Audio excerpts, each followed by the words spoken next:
Emily and Mead Gardens. It's a pleasure to be here. I love people who love gardens, and I'd much rather be outside strolling and talking on a day like this, but I hope you'll take the time to do the same thing when we're done here today.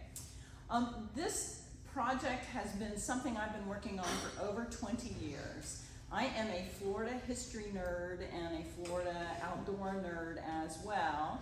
And so over the years, I would travel with my family and I'd take along a copy of Bartram's Travels and try to figure out where Bartram visited Florida in 1774. And my family would just go, oh, please. And so to their delight, I met a friend, Clay Henderson, who used to be president of Florida Audubon, and he did the same thing. So together, Clay and I would travel around. We would try to figure out where different explorers had been coming to Florida. And so eventually, I thought it might make an interesting book. And so that's what I'm going to be talking about today. And I won't talk about the entirety of the book, but I'll give you some snippets of different chapters. It's set up chapter by chapter. Each one is a different famous person who came to Florida at different time periods. Many of them went to different places in the state. And the idea behind it is that by following them, and reading their extensive writings about it, then I could go back and retrace their journeys and then perhaps encourage you to do the same. At the end of every chapter is information about how you can go to some of the sites that are mentioned. And again, I want you, well, you're already explorers by being here today, but to go out and do your own exploration as well of Florida. So Clay and I, one of our favorite places to go to, we've been in many times, is a place on the St. Johns River called Idlewild Point. It doesn't look like much. It's near I guess north of DeLand, and before you get to Lake George. But what we have decided is that many of the people in my book had traveled by there. Certainly, William Bartram, we think, camped there and had this famous incident where he has a conflict with the alligators on the St. Johns River. I'll talk about that in a minute. Certainly, Harriet Beecher Stowe would have gone down the St. Johns River on a steamboat and it would have gone by this point. And Marjorie Kinnear Rollins would have actually gone by there with her friend Desi on a boat trip that they did in the 1930s. So this is kind of, I like to think that this is the place where that has viewed many of my explorers, as well as the native people who were in Florida at the time before they ever arrived. So with that, I'm going to talk a little bit about some of the different chapters and the people in the book. You got to start with Hernando de Soto, right? The earliest exploration where there were long and lengthy accounts of what happened along the way.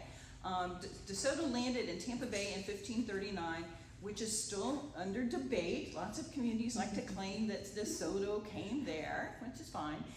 But there were 3 different people who were on the trip who kept really long accounts, and another person years later who tried to put them all together. So you have really good descriptions of what De Soto's group saw, not necessarily him, but how they viewed Florida. And we all know, what were the Spanish looking for? Yeah, did they find it in Florida? No, and so of course their attitude was that Florida was just a real wasteland.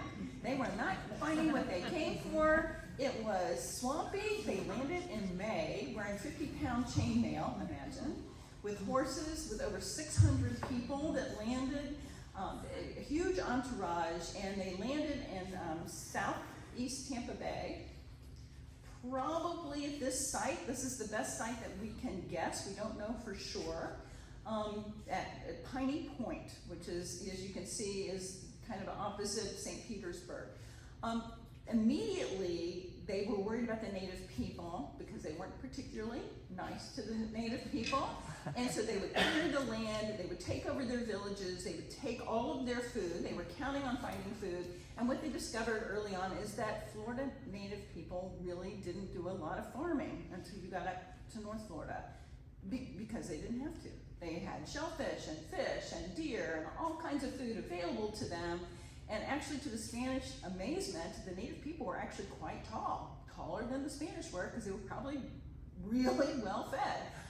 And so this is really kind of a brutal story because they really weren't interested in looking at the environment or understanding the people. They were simply men on a mission to find wealth. this is the best guess of where DeSoto's expedition traveled. There has been an entire committee, there are historians who've written books trying to figure out where DeSoto went, and the only place we're really sure that the group camped was in Tallahassee, Florida. We're pretty sure they crossed the Withlacoochee River. This is a modern picture of what may have been the crossing site. Imagine doing that with horses and guns and pigs and your whole entourage. But the only place we're really sure of is in Tallahassee. And it's a site that was excavated for a state office building, and they accidentally found remains that indicate that it was the Spanish. Particularly, they found a chainmail, and they could date it to that period of time. So today, all that's there is an office building and a marker that's kind of covered in lichen, and that's about it for DeSoto in Florida. He spent the winter there and moved on, but it's really fascinating to hear where he went and to try to figure out where he might have traveled. You know, hurricanes, storms change the landscape a lot, so we can't really be sure.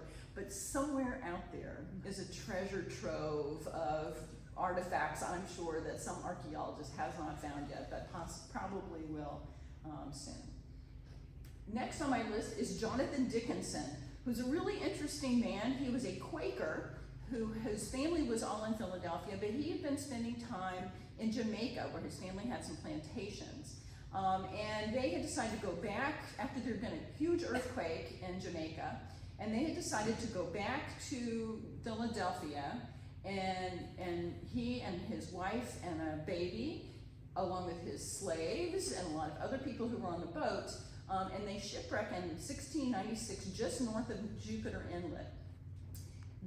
And then he wrote a really long book about it when he got back to Philadelphia called God's Protecting Providence. So to him, surviving was because God helped him, because these native people were really dangerous as far as he could tell, and they also understood that the natives were in alliance with the Spanish, who had created a fortress area in St. Augustine. Because they were Englishmen, right, still the colonial period, they knew they might be in trouble if the native people realized they were not Spanish. So they pretended that they were and tried not to talk because they were so sure they would be killed. And so his recollection is really out of fear, I think. He was afraid for his family. We know that the native people take him and the party to what they called, he wrote, Ho Bay, which we now believe was the south side of Jupiter Inlet. Today there's like a huge mound that was left there through the Spanish period, and someone built a house on it, you know, but you can still go visit it. It's a park, and that's one of those sites we're pretty sure that they went to. Interestingly, again, as afraid as Dickinson was of the native people, when his wife became emaciated and couldn't breastfeed the baby anymore, the native ladies did, which I think is pretty cool, but he did not see it that way. He saw it, you know, everything, they were in danger and all these problems are going to happen. To follow his path today is pretty easy because basically they walked from Jupiter Inlet north to St. Augustine. Sometimes they were in canoes in what we would call the intercoastal waterway now, but they basically went straight up the coast. And there was a period one night where they spent the night on the beach. They would cover themselves with sand because, you know, bugs, right? But some of the people died of exposure. It got cold. It was November.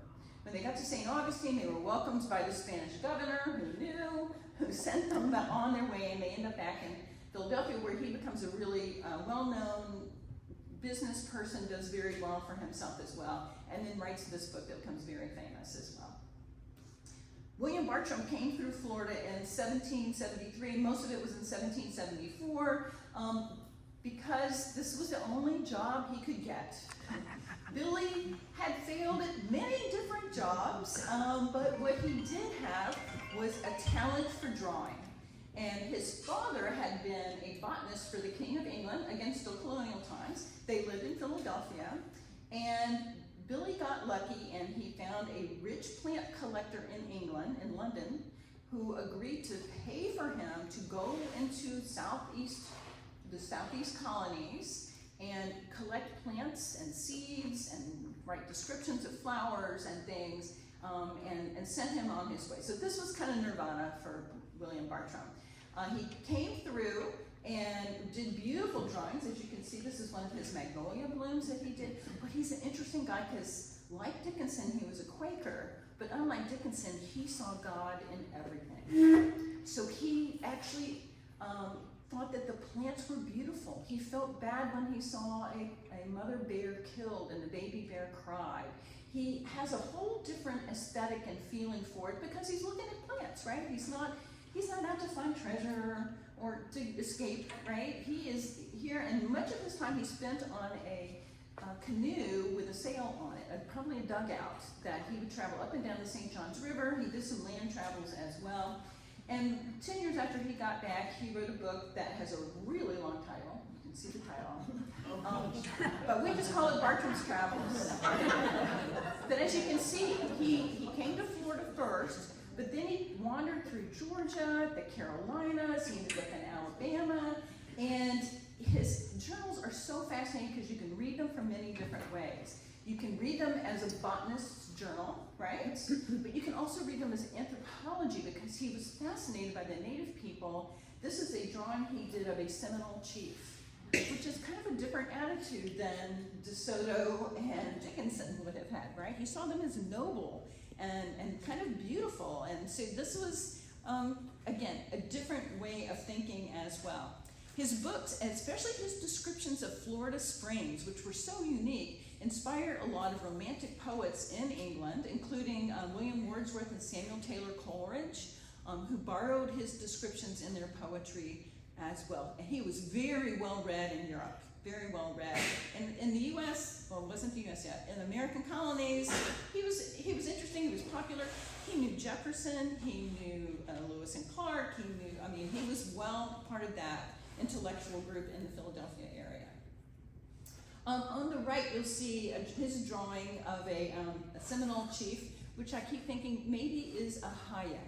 Ahia was a Seminole chief up in the Paynes Prairie area near Micanopy, who took Bartram in, met him, and gives him the moniker Puck Puggy, which meant flower gatherer or flower hunter.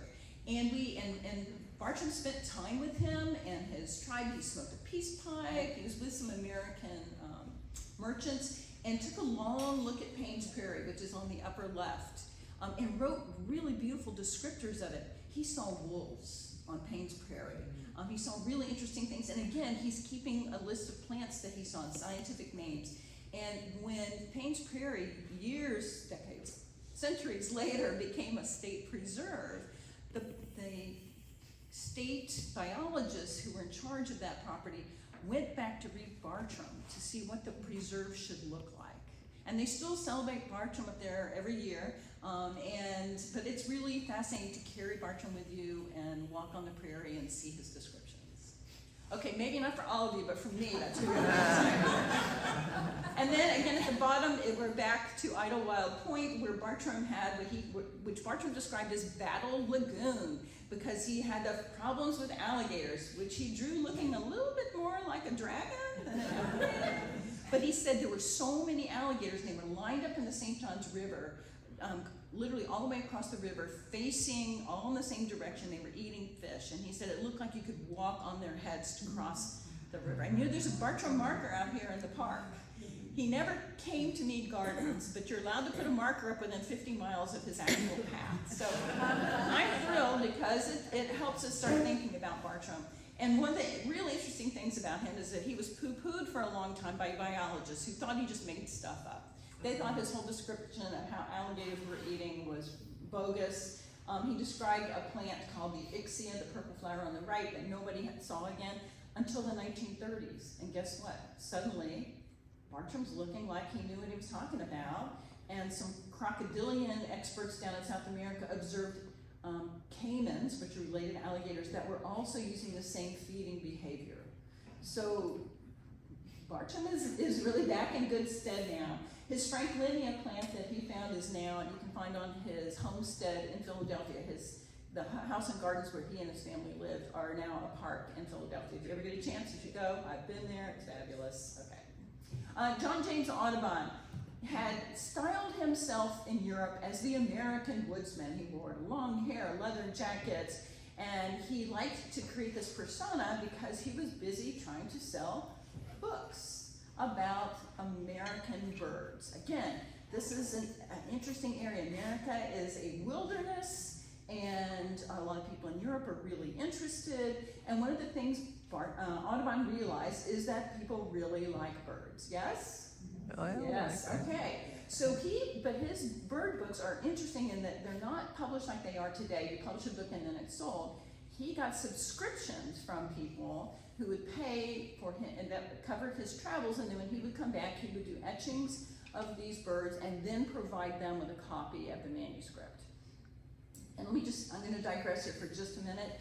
The Museum of Arts and Science in Daytona Beach right now is showing an exhibit of all of the prints of the birds that Audubon saw in Florida, and it is fabulous. It's part of the Brown Art Collection, and some of them, what he liked to do in life size, and they've got all of those hanging there, and it's a really wonderful exhibition. So if you're interested, talk to me about it. It was fabulous.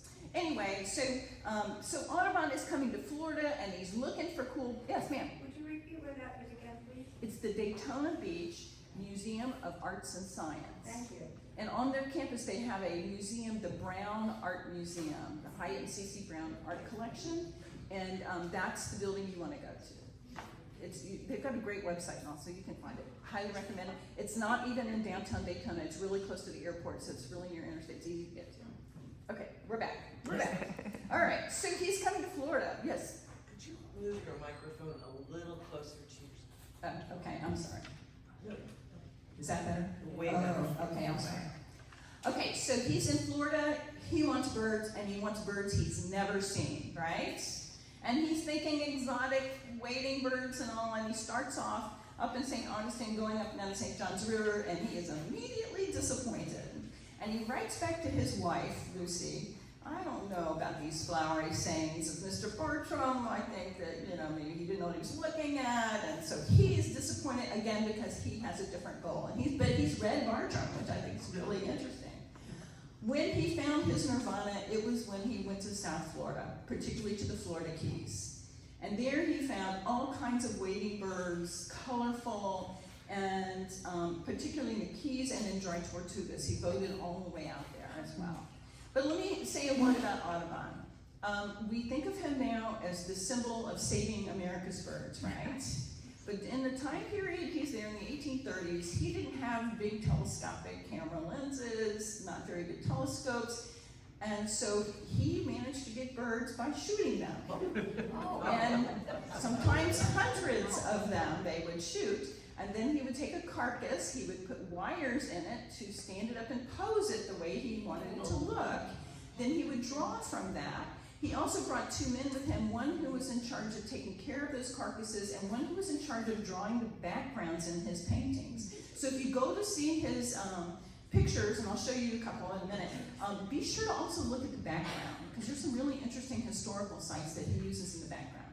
And I have to say, they did eat the birds. They ate them too. But to him, it was inconceivable that these birds would ever disappear, right? They were so many of them and so abundant, and this was the process that he used. So there's a certain amount of irony in there in the way he treated birds and the way we think of him now, but he certainly is the person that made us love America's birds. So we gotta give him credit for that.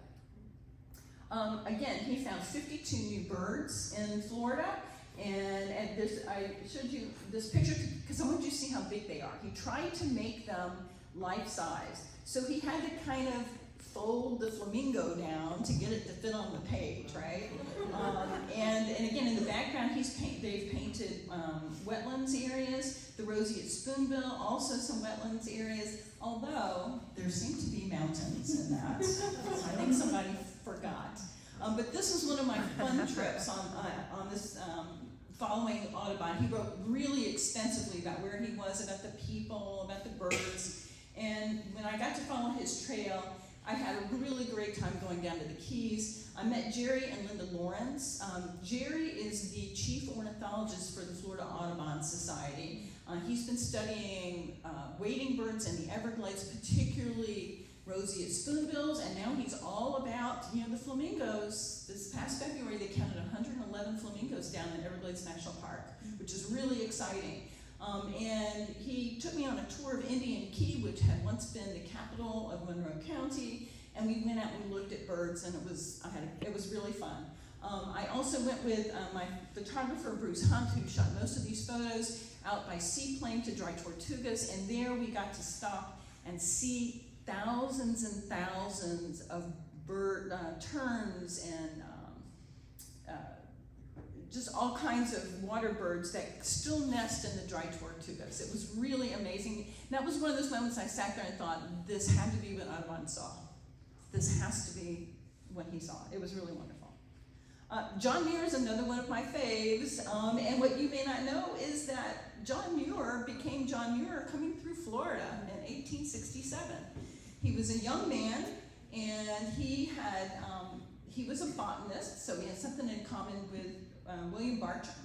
But he becomes a figurehead in American conservation and later preservation, and because he believes that you can find God and spirit in nature. And so he's part of this transcendental movement. We think of him as an advocate for the Yosemite and as a writer and the founder of the Sierra Club, and he was all that. But again, before he was that, he came to Florida. He had been in an industrial accident and had been blinded by a file that had hit his eye. And then he had what he called sympathetic blindness in his other eye. And so his treatment was to lie in a darkened room and hope that his eye recovered. And while he was there, he kind of made a bargain with God. If I get out of this, if I get my vision back, I'm going to take that trip I've already said I'm going to do. I'm going to walk from Indiana to Florida, then I'm going to get on a boat, and I'm going to go to South America, and I'm going to see the world, and I'm going to collect botanical specimens. I'm going to get to see these great tropics that I've always read about. He had grown up, well, he was originally from Scotland, but had grown up in Wisconsin, so this would be all really new territory to him and his experiences. He recovered, and in 1867, he sets off on his trip. He starts in Indiana, he goes through Mammoth Cave, and literally walks all the way to Savannah, carrying a bag of very few clothes. It did have a New Testament, and he had a journal. And the other bag was a big plant press, so he could carry his specimens with him, and he had very, very little money. He lived off of the kindness of strangers he met along the way, which is what's really interesting, because think about 1867, what's happened in the South? The Civil War is over, and he is looking at the destruction left in its wake. And so he meets some renegade gangs. He's threatened twice with being robbed until they realize he had absolutely nothing that they wanted. And he seems to get along sort of like Bartram did, without any real risks that we know of, because he was a really unassuming plant guy. He gets in a big argument with this farmer about what's the importance of plants, and he can quote scripture back to them about the lilies of the field, right? And how God loves nature too, and the guy concedes. This is a copy of his journal. He identifies himself as John Muir, Earth, Planet, Universe. Woo, okay. And then this is one where he's drawing pictures of Florida palms. He was really fascinated by the idea of Florida palms, seeing something new, and when he finally gets to Florida, he says this: I am now in the hot gardens of the sun, where palm meets the pine, longed and prayed for and often visited in dreams. This was what he had dreamed of. And actually when he had taken a steamer from Savannah to Fernandina, and when he got off the boat, he bought a loaf of bread, sat down to eat it, and he fell asleep and heard a really loud noise, and he thought, alligators, right? Because that's what he was really hoping to see. And no, it was a big white bird, and he was really embarrassed about it, but he thought, okay, well, now I'm here. On the trip, he only saw one alligator, so that was a bit disappointing, but he fell in love with magnolias. Let me tell you, his passages about magnolias are really beautiful. And you can follow Muir's path, because his path was pretty clear. He got off the boat in Fernandina and followed the railroad lines to Cedar Key. At the time, there were some really good advantages to following the railroad lines. First of all, they were cleared, right? They were raised up, and the trains were not running because of the war. So he could have a pretty solitary path pretty safe path, and he camped along the way. And so you can, and the rail lines have shifted somewhat, but you can kind of figure out by highways and all where he would have ended up. One of the places for sure he went was through Gainesville, Florida. On the upper left is a gentleman I met who does impersonations of John Muir, and this is his outfit as he's interpreted John Muir to where he's carrying his big plant press. At the top, a group of friends of mine joined me in Gainesville, and we followed the old train tracks, which are now a trail. It's a biking and hiking trail, and so we got to visit that. And on the bottom left is my photographer, Bruce Hunt, because we went to Cedar Key together, the end of Muir's trip, and I took some students there just this past spring, and we looked at the end of the rail line. You can see the old pilings. So that's like one of the few places you can say we know he walked there in Cedar Key, and of course I got all excited. I don't know whether they were, but I really enjoyed it. And here's the important thing about Cedar Key. John Muir got malaria and almost died. He was very, very ill. He was nursed by a local woman in town for 3 months before he got well again. And so he could have died, and we may not have had John Muir. But luckily, he got well. He went to Cuba on a boat, decided maybe since his malaria wasn't completely cleared up, maybe South America was a bad idea. So he goes to New York by boat and catches a boat to California. And then we see John Muir that we're all familiar with. A boat to California? Sorry? A boat to California? Yeah, oh yeah, this was 1860s. Yeah, they went, yeah. So, but if you're interested, the Sierra Club has all of his journals online, and you can look at the ones as he wrote it. But there's also a book that's been published, I think it's only $10, called The 1,000-Mile Journey to the Gulf. But that's the name of it, 1,000-Mile Walk to the Gulf. And you can order that, that's still in print. And it's really fun to read his journals. Harriet Beecher Stowe, the little lady who caused the Civil War, right? With her book, Uncle Tom's Cabin. At least that's what Lincoln joked about. But after the Civil War was over, she came to Mandarin, Florida on the banks of the St. Johns River and bought a home to be her winter home. Her main home was in Connecticut, but her husband, Calvin, was not in really good health. And she thought coming to Florida for the winter, which a lot of people were doing, would be a good idea. So we can say she is an original snowbird, right? This is a picture of them on the porch. Calvin has a big white beard. She brought her 2 daughters. And this is their riverfront home. It got to where they were a tourist attraction. Boats would come by and people would wave. Sometimes boats stopped and they would go cut branches off her orange trees. I mean, all kinds of stuff like that.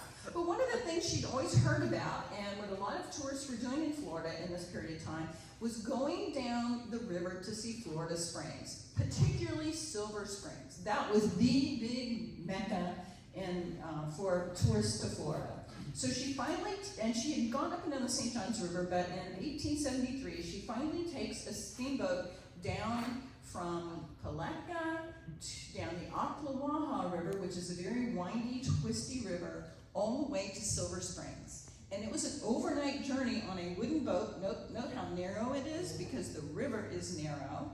They had to run at night. They were using wood to produce steam. Sometimes they caught on fire. Sometimes their night torches might hit the shoreline. They always had crews out to make sure they weren't banging the shoreline. But the payoff, she said, was just amazing when they got to Silver Springs. Nobody had ever seen anything like this, right? This is not in other states. And she called it a fairyland. We have been to fairyland. And today you can travel along some parts of the Ocklawaha. Unfortunately, it was dammed in the 1960s during the Cross Florida Barge Canal project that was halted. But there's still some parts of it. This is me going out with Karen Chadwick, who is an advocate for getting rid of the dam and restoring the river. And you can still see these jungly kind of shorelines, and it's really a remarkable place to travel. If you're interested, the Florida Defenders of the Environment are the ones working really, really hard to get rid of this dam, which is actually aged out and may even be a public hazard. You can also visit some of Stowe's path in Mandarin. She helped found an Episcopal church that's there. Some of her artifacts are in the Mandarin Museum. And you can see along the waterfront of the St. Johns River, where her house had been. It got torn down, there's a mega mansion there now, but it's kind of cool to go back and walk in her footsteps as well. Other travelers, in West Florida, we had travelers who came through, including Daniel Boone, Andrew and Rachel Jackson when he was the territorial governor. I mean, you can see a look at Pensacola and understand why she thought it was a real pithole. Yeah. Sidney Lanier, who was a writer who wrote about the Ocklawaha and Tallahassee, came through, and George Catlin, who's famous for his portraits of native chiefs, many of them out west, also came through. And this is a picture of a Seminole family camping on the dunes near Pensacola, which I just think is really beautiful. Laura Ingalls Wilder came and stayed near Westville, Florida. Her husband was not well, and they only lasted about 6 months because apparently he didn't get well, and there were some relatives in town who weren't very pleasant, but there's a marker there that you can go and visit as well. The Ingraham expedition was led by James Ingraham, who came to Fort Myers with a goal. He was going to survey a straight line from Fort Myers to Miami across the Everglades. Can we guess how that turned out? With a load of men, 22 men, they were going to be gone for 12 days, and of course, immediately they ran into trouble that you can't do the Everglades in a straight line. They never bothered to talk to the native people. They just had this mentality of, we know what we're doing. And some of the men felt like if they hadn't stepped on some turtles along the way, they wouldn't have had dinner at all. But one of the men on the trip, and there were several who wrote about it, talked about the Everglades had that glamour of unexplored regions. And you know, so this was kind of like, this was the other wilderness in North America during this period of time. You can't really follow their path. You can drive through the Everglades. We know they left from downtown Fort Myers, and this was a historian I met who helped me look at the spot. But there's really no way to retrace their trip anymore. Take Alligator Alley and just imagine, right? And they did end up in Miami at Fort Dallas, and there is still a marker there, but most of it is totally, unrecognizable. But it was fun. It was fun to guess. Stephen Crane, the author of The Red Badge of Courage, came to Florida with a mission in mind. He had written Red Badge of Courage, which was about the Civil War, but he had never been in war, and he caught a lot of flack for that. So he decided to come and be an adventurer. And so he came to Jacksonville and signed up to go to Cuba on a boat that was illegally carrying weapons to get involved in the Cuban Revolution at the time. But this way, he was going to become, a real war correspondent. When he was there, he met Cora Crane, who had ran a interesting hotel of certain and they ended up being together for the rest of their lives. And his life was quite short as well. He took a boat called the Commodore from Jacksonville. Twice it ran aground on the St. Johns River before it ever got out into the Atlantic. And once it got off of the coast of Ponce Inlet, it sank. He was in a group of men in a small wooden boat that rowed themselves to shore looking for the lighthouse that's now at Ponce Inlet. That was their guidepost. And as a result, he wrote a short story called The Open Boat, which Hemingway said was one of the finest short stories ever written. And I met Elizabeth Friedman, who was a professor up in North Florida, who had done research. She was a diver, and she went out with a group, and in 1986 they found the wreck of the Commodore. So it verified what Crane had written about, and that was really fun to meet her. Zora Neale Hurston, I'm sure all of you are familiar with, came to Florida on multiple occasions and wrote about her time here. So she didn't write a single narrative, but you can take all of her writings together and see some really great stories about Florida. She's an interesting person because she could cross many boundaries. She had a degree in anthropology from Barnard College. She'd been part of the Harvard Renaissance, but she could also sit on the porch at the local store and listen to the men tell stories. So she really came to Florida to collect stories, to collect folk stories, to collect the experiences of the Black community, and I don't think anybody else could have done that. Her house no longer stands, but you can find some memorials to her in Eatonville. On the top left is a basketball court mural that I just think is the coolest thing of all. And below it is one house, the Mosley house, that she visited but had never, but that's it, her house is gone, and a lot of The old store is gone as well. But what she leaves us is her writings, and one of the things she talked about was visiting turpentine workers up in the Cross City area on in the Gulf Coast near Perry. If you're familiar with that, it was back-breaking, horrible work, but she was one of the few people that the black workers would actually talk to.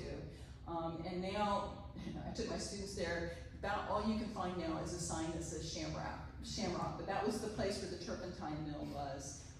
And I think there's like an Arby's.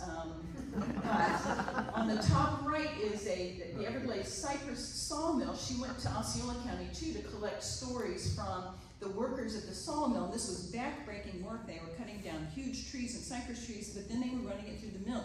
As you can see, it was a huge production, a huge business, and she stayed in the dormitories with the workers. She collected their stories, she listened to their songs, and she had a real ear for dialect as well, so that makes her so valuable as somebody who can collect something that's there.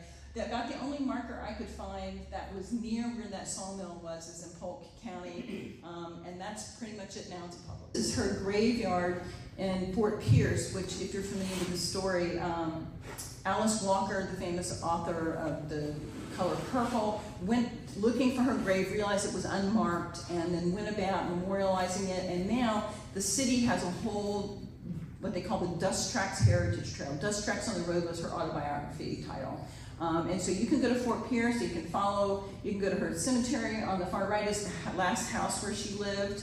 The nursing home where she stayed has now been purchased and is being turned into a museum. They've got some memorialization of Hurston there, and they have a festival every spring. It's young, it's not as organized as the one here in Eatonville, but it's another place if you're interested in tracing her.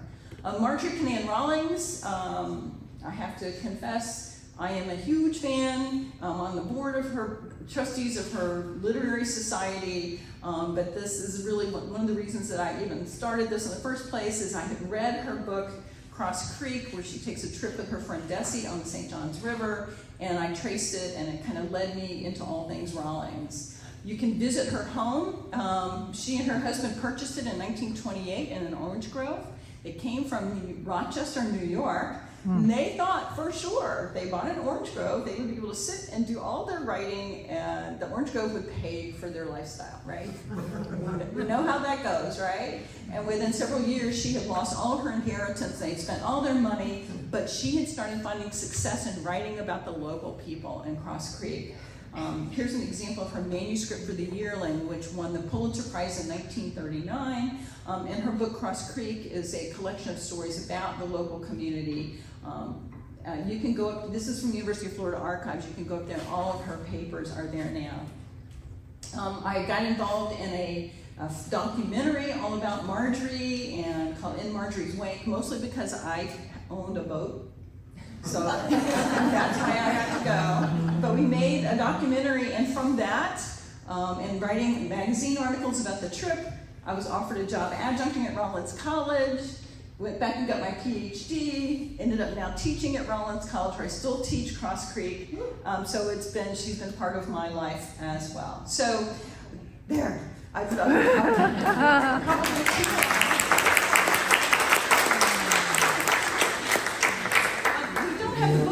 but it is available through Amazon and through the University Press of Florida, and someone told me that the bookstore down Park Avenue, Writer's Block, might have it in stock as well. So I encourage you to do it. It's in paperback, and I know I've run long, so I'm happy to take some questions. Great. Yes? I may have missed this, but the wife, Cora, what was her last name? Well, she went by several last names. She'd been married a couple of times. Her last husband wouldn't divorce her, so she had to wait till he died before she could marry Stephen. And we're not even sure they got married. It may have just been more of a common law kind of thing. But she went off to be a war correspondent with him. After he got off the shipwreck, once he was saved from the shipwreck, there had been headlines, Stephen Crane dies in shipwreck, and the next day it's like, no, he's alive. But he and Cora take off for Turkey, where there's a war brewing and they want to go again and have war experience. So she very well may have been the first female war correspondent in the United States. We don't know. Other questions? Yes. I do. Oh, Nope. Yep. Go right ahead. No, I was pointing. Oh, okay. I have been up in North Carolina a couple of summers, and I believe in Morganton, they've found a DeSoto possible site. Do you know anything about that? I think they excavated, invite people to come and help That's entirely once a possible. year. Let me pull up if I can get to the map of it. You can see he traveled through Georgia and South Carolina, and ends up on the Mississippi River where he dies on the banks of the river. But it's really hard to know where Maybe he they'll was. find that chainmail. Wouldn't that be something? I think they ditched a lot of the chainmail in Florida during that winter that they spent there, but that was kind of the one thing that identified it. And he brought pigs with him too, and they found a pig jaw in Tallahassee, and they thought, oh, this is it, but then they carbon dated it, and it was much later. But yeah, he's an interesting guy, but again, a lot of it is simply guesswork, best guesswork. Yes? Zora, she wrote in the vernacular. Yes. So I tried to read it and I couldn't. Besides being dyslexic, I can't read. But I listened to it on the Audible, and it is fabulous on the Audible. So I highly recommend it if you resisted reading it, get the Audible. The woman that reads it is just terrific. There's a really good new biography out about Zora, which is really wonderful, but I learned with Zora and with Faulkner, you gotta read them out loud. That really helps a lot to help you figure out what their, what the language and the dialect and all this. But she was also doing tape recordings when she was out on the road too. And the WPA was doing some tape recordings too. And so when she was with the Turpentiner, she went in, kind of got them all relaxed, and then the crew of white guys came in and did the tape recordings. So yeah, but she was kind of like the front man. Yes, ma'am. One of the interesting things that I know about Zora is her close relationship with Marjorie Kinnan Rollins. And I don't think a lot of people know that because it wasn't accepted in those days for a white woman and a black woman to be such close friends, and for Zora to actually sleep in Rollins' home. They were friends, and I think that Zora helped move Rawlings's understanding of race. And through their friendship, they corresponded a lot. They really treat each other like peers. There's a great story. They had met at St. Augustine, where Zora was helping teach at the college there, and Rawlings had been there as a guest speaker. And so Rawlings invited her to come to the hotel in St. Augustine that Rawlings' second husband owned, which is now the Ripley's Believe It or Not Museum, but it was known as Castle Wardy. And she'd invited Zora to come have tea with her. But it was a segregated hotel. It was a whites-only hotel, and so Rawlings' husband went downstairs to the lobby and waited for Zora to come because he was afraid there'd be trouble, right, if she walked into the lobby.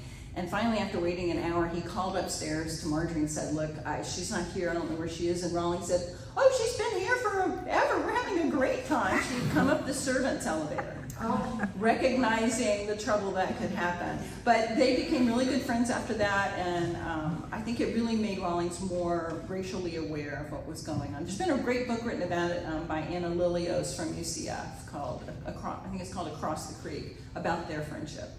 I highly recommend it. Yes? I don't think I know any fourth generation Floridians. So I just wonder around what date would that be, and where, where family come from? One group of my relatives, a large part of my family were growing oranges in Gainesville, which will give you an idea. One group came from Scotland just after the Civil War, and they grew oranges in Micanopy. So, yeah, that was a bad idea too. But, it didn't. In the 1890s, the big freezes came through, and that's when my family moved to Tampa. And the other side, we're not really sure where they came from. They were kind of farmers up in Live Oak, is about the best we can figure. So, yeah, not an easy family. It's unusual even to find somebody who's a native now. So yeah, I'm very thin-blooded, and air conditioning makes me cold, so I'm definitely a Floridian. So, if we have a minute, I have one passage I wanted to read to you. Do we have time? Can you indulge me? Because this is the kind of thing that gets me so excited. In his writings, John Audubon, again, would describe the landscape. He would describe where he saw the birds. He would describe the people he met that sometimes went with him. He met the wreckers in Key West whose sole income was going out to shipwrecks and salvaging materials off of them. But he has this description of the sunset that I wish I had written. I really wish. But I think all of you, if you've sat through a Florida sunset, will recognize this. So indulge me, please. If you have never seen the sun setting in those latitudes, I would recommend to you to make a voyage for the purpose. For I much doubt if, in any other portion of the world, the departure of the orb of day is accompanied with such gorgeous appearances. Look at the great red disk, increased to triple its ordinary dimensions. Now it has partially sunk beneath the distant line of waters, and with its still remaining half, irradiates the whole heavens with a flood of golden light, purpling the far-off clouds that hover over the western horizon. A blaze of refulgent glory streams through the portals of the west, and the masses of vapor assume the semblance of mountains of molten gold. But the sun has now disappeared, and from the east slowly advances the gray curtain which nigh draws over the world. Can't you just see that? Thank you so much. Is that your most recent book? Yes, this is the one I'm talking about today. I'm sorry, yeah, we didn't get one order for the cards.